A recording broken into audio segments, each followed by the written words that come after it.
కృష్ణ జై. ధర్మార్థకామములు మూడు కలిపి శ్రీకారంతో పిలుస్తారు. శ్రీకారంతో ప్రారంభం చేయడం చాలా గొప్పది.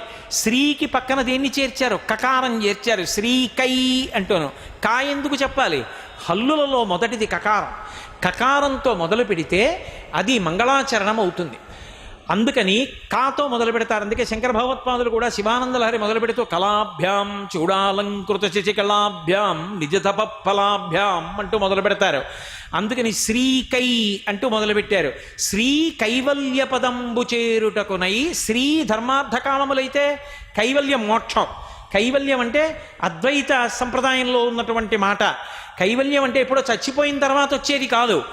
భగవంతుని యొక్క అనుగ్రహం చేత భగవంతుని యందు కలిగినటువంటి నిరతిశయ భక్తితో చేసినటువంటి కర్మల వలన తృప్తి పొందినటువంటి ఈశ్వరుని యొక్క కటాక్షము చేత పొందినటువంటి చిత్తశుద్ధి వలన పాత్రతను పొంది ఆ పాత్రత వలన జ్ఞానమును పొంది ఆ జ్ఞానము వలన మళ్ళీ పుట్టవలసిన అవసరం లేని పునరావృత్తి రహిత శాశ్వత శివసాయుజ్య స్థితిని అద్వైతానుభూతిగా ఇక్కడే ఇప్పుడే పొందినవాడెవరుంటాడో వాడు కైవల్య పదవిని అధివసించినటువంటి వాడు. అందుకే మోక్షము అద్వైత సంప్రదాయం దగ్గరికి వెళ్ళేటప్పటికీ రెండుగా చెప్పబడుతుంది. ఇక్కడే శరీరంతో ఉండగానే తాను బ్రహ్మముగా అనుభవాన్ని పొందుతాడు. అలా బ్రహ్మముగా తాను అనుభవాన్ని పొందితే అప్పుడు ఆయన ఇంకా ఈ శరీరంతో సంబంధం లేదు. మోక్షాన్ని పొంది ఉన్నాడు.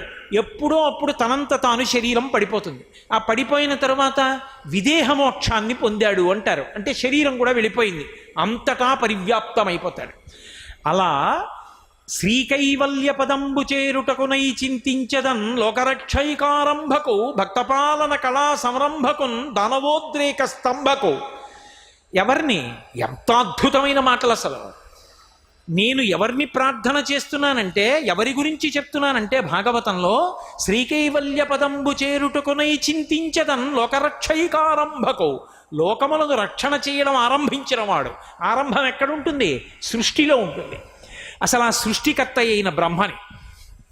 కాబట్టి లోకరక్షైకారంభకు భక్త పాలన కళా సంరంభకున్. భక్తులైన వాళ్ళు పిలిస్తే పరిగెత్తుకొచ్చేటటువంటి లక్షణం ఉన్నవాడు స్థితికార శక్తి శ్రీ మహావిష్ణువు. విష్ణువు గురించి చెప్తున్నాను. భక్త పాలన కళా సంరంభకున్ దానవోద్రేక స్తంభకు. రాక్షసుల యొక్క ఉద్రేకాన్ని అణిచేసేవాడు లయకారకుడైనటువంటి పరమశివుడు.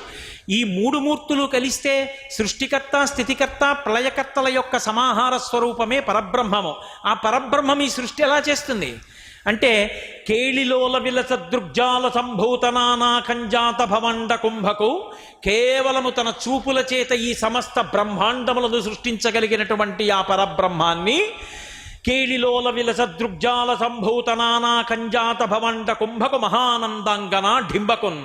మహానందాంగన యొక్క ఢింబకుణ్ణి నేను స్తోత్రం చేస్తున్నాను. సర్వం శ్రీ ఉమామహేశ్వర పరబ్రహ్మార్పణమస్తు. స్వస్తి.